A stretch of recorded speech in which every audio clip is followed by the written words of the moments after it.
ये देखो दोस्तों, आज हर्षू मेरा बेटा जामुन तोड़ के लाया है। तो पूरे एक परात भर गए हैं काले काले जामुन।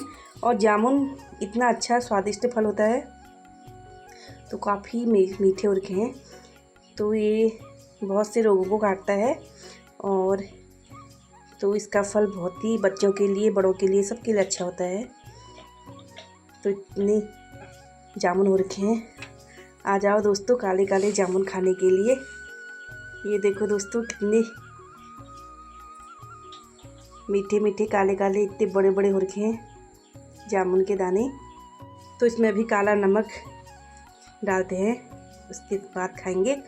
हाय गाइस, आ मेरे नाती जामुन तोड़ के जा रो बल्ला घणी मग बढ़िया हरी आई बूट में धंधे कुनुमा आई बूट में दौड़ू आई मग फिगर जा हेजी बूट में जालो लड़ल का फिर और खाना भालो लागणी और बूट में जान न लागे।